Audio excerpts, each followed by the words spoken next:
こんばんは、ボスケです。今日は12月31日、大晦日ですね。今年1年お世話になりました。また来年よろしくお願いします。ということでね、2020年最後の日となりました。今日紹介するのはこちら。サイトロンの双眼鏡を紹介したいと思います。今から開封します。よろしくお願いします。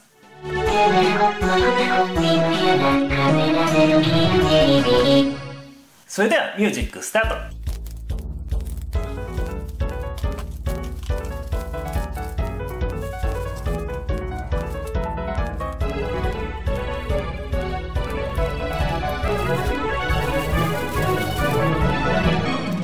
はい、こちらがね、サイトロンから新発売された S5 双眼鏡 10x42mm ED ですね。これを紹介したいと思います。こちらの双眼鏡、もう一度言いますね。S5 というクラスの双眼鏡です。サイトロンさんの双眼鏡は5段階に分かれてまして、1、2、3、4、5、5段階中の5ですね。S5 ですので、つまり最もね、最上機種に位置される双眼鏡になります。結構ね、それなりにお値段はね、張るんですけれど、もうね、これがね、発表された時からね、もうすごい気になってまして、まあ年末ですし、今年はね、特にサイトロンさんにね、非常にお世話になっているので、まあちょっとね、高い買い物にはなりますが、これをチョイスしました。まあというのもね、今年ね、この大晦日と明日の元旦、2夜連続で双眼鏡をね、紹介させていただくんですけれど、それらの双眼鏡は、今日はサイトロン、明日はね、実は日の出工学さんの双眼鏡をね、予定しています。まあご存知の人はね、ご存知なんですけれど、私ね、去年はね、あんまりね、YouTube の活動してませんでして、まあ今年のね、3月、コロナ禍をね、機にね、本格的にね、また活動を再開させていただいたんですが、今年ね、やっぱりね、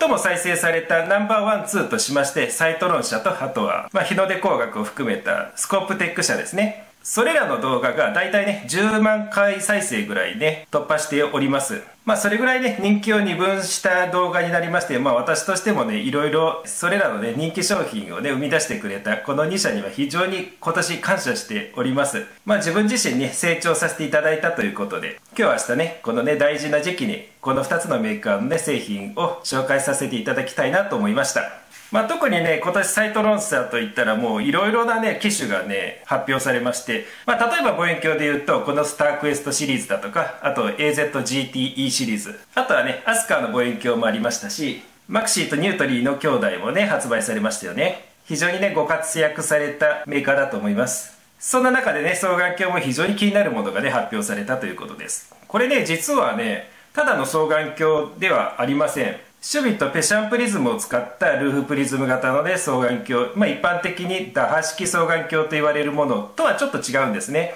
これね、実はね、タイプとしてはね、非常に珍しいものなんですけれど、アッベ・ケーニヒっていうタイプのね、打破式双眼鏡です。ちょっとね、今回その双眼鏡を紹介する前に、こちらのね、アッベ・ケーニヒ型のね、双眼鏡の特徴をちょっとね、予習してみましょう。はい、それではね、アッベケーニヒ型の双眼鏡のね、特徴をね、航路図を用いて説明したいと思います。左がアッベケーニヒの双眼鏡。右の航路図が一般のね、打破式に使われているシュミットペシャン方式と言いますが、それのね、双眼鏡の航路図です。まずね、アッベケーニヒ型もシュミットペシャン型も2つのプリズムを使っているっていうことですね。そしてそのうちの1つは打破プリズムを使っているってことです。ですのでね、どちらとも打破プリズム型に分類されます。それでは航路を見ていきましょう。まずね、アッベケーニヒもシュミットペシャンに関しても対物レンズを通った光がね、まずこのプリズムの縁に当たって反射しますね。これが第1回目の反射です。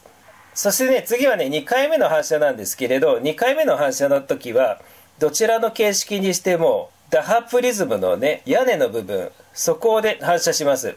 でね、航路図ではね、だいたい省略して書かれるんですけれど、以前ね、私の動画でもね、このルーフプリズムのね、構造は説明させてはいただいておりますが、今回はね、ここはね、2回反射するっていうことでね、どちらとも同じということを押さえておいてください。両者の形式で違う部分はね、実はね、この後になります。そしてこれがね、4回目の反射ですね。アッベケーニヒの双眼鏡は4回目の反射が終わったらね、もう接眼レンズの方に光がね、行きます。ただし、シュミットペシャン方式に関しては、4回目のね、反射が終わっても接眼レンズの方にはね、光は向かいません。ちょっとね、光がね、遠回りをするんです。ここからがね、この両者の双眼鏡の決定的な違いとなります。でね、その次はね、もうアッベケーニヒに関してはもう光がね、到達していますが、シュミット・ペシャに関しては5回目の反射と6回目の反射、それをね行いますね。特にねこの5回目の反射っていうのはね、反射角度がね鋭角になってますよね。でこの鋭角になっているプリズム内での反射っていうのはね、実は全反射できないんです。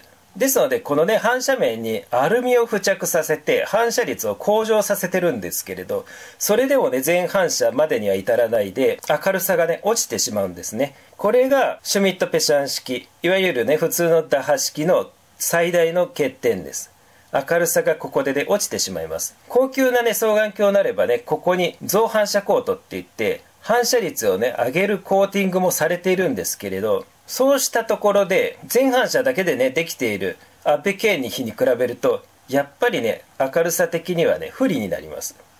これでねアッペケーニ比式のね利点っていうのをねご理解いただけたと思います。一般の打破式に比べて非常にね明るさに関してメリットがあるっていうことですね。簡単な説明はこれで終わります。はい、ということでね、理論的な話になりましたが、アッペケーニ比式はとてもね明るい双眼鏡だということがね分かりましたよね。じゃあね実際このサイトロのね双眼鏡どれだけすごいのかっていうのをちょっとね今から検証してみたいと思います。まずはねいつも通り瞳を見てみましょう。はい、まずはね三脚に取り付ける前にビノホルダーをね用意しましょう。ただねこの双眼鏡はねビノホルダーをね取り付けるためのねネジはありません。というのもねこれぐらいね高級な双眼鏡になってくると光軸がずれるっていうことを懸念されて、あえてつけていない商品がね結構あるんですね。ライカの双眼鏡もそうなんですけれど、こうしたね高級双眼鏡用のベルトバンド方式のビノホルダーをね用意してください。これはねライカ製のものです。使い方はねこのように双眼鏡を乗せてゴムベルトでねバッチンと留めればこれでねしっかりと固定されます。そしてね三脚に取り付けるってことですね。はい、それではねまずいつものように接眼レンズのど真ん中に瞳があることをね確認してください。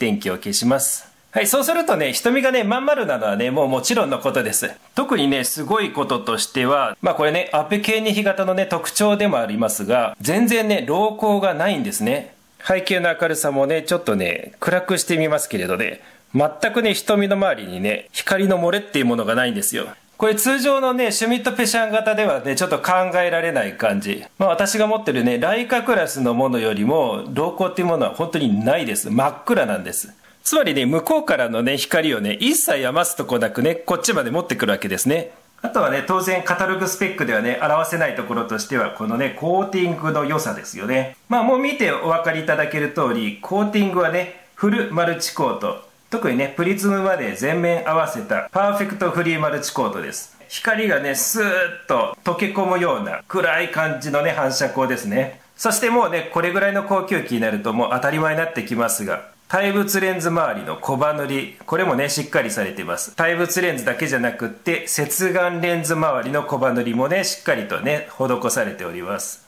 こうしてね明るさをね損なうようなねポイントをね一つ一つ潰していってるわけですね。でフォーカスノブはねこれグリップを握ると人差し指でね回せるようになってます。あとねノブ自体はちょっとね硬めですね。フォーカスをねじっくりと合わせるのにはね有効になります。反面ね素早い動きをするね野鳥とかを追うのにはちょっとね適していないところはありますが、この双眼鏡に関してはちょっとね硬めのノブを採用しています。であとねアイレリーフはね長いですね。だいたいアイレリーフとしてはね 18mm 以上はねしっかりと確保されているものだと思います。メガネをかけている人でもね十分対応できるものかなと思います。あとね見かけ視界はね9規格で66度あります。非常にね広いんです。はい、私の動画ではねたびたび比較対象とされているねプリージングガデス 8x42mm です。同じ明るさっていうのはねちょっとありえないとは思いますが、ちょっと待ってね、これはね想像以上かもしれない。もちろんね厳密な意味で天体をね見ている時に関してはね絶対こっちの方が有利だと思うんですけれど、こういうね室内の環境だったらねもうね明るさっていうのはねもうほぼ変わらないっていうかね、むしろねこっちの方が明るい感じもしてきました。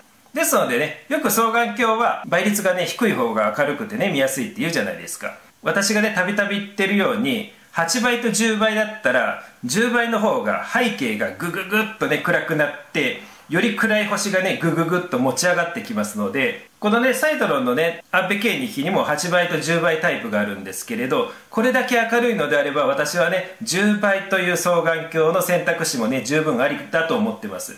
というわけでね、今回はね、このサイトロの S5 10x42mm ED のね、双眼鏡をね、お伝えしてきたわけなんですけれど、もう早くね、次の動画が作りたい感じですね。10分のね、動画を作るのにね、だいたい10時間ぐらいかかるわけなんですよ。ですのでね、1月31日にアップしようとするとね、もうこれ以上ね、時間を割けない感じではあるんですが、もうね、本当にね、こうやって見てもね、この正月寛成さんのね、双眼鏡でさえね、ちょっとコントラストがね、甘いなって思うぐらいにね、思えてきますね。それだけね、このサイトロさんの双眼鏡ね、抜けが非常にいいっていうことなんです。これをね、なんとかね、次この双眼鏡をね、お伝えするときにね、動画でなんとか表現できたらなと思ってます。はい、ということでね、あと2021年まで何時間かよくわからないですが、アップする時間がね、だいたいね、夕方ぐらいをね、目標としております。ということで、今回この動画を終わらせていただきたいと思います。2020年ありがとうございました。良いお年を。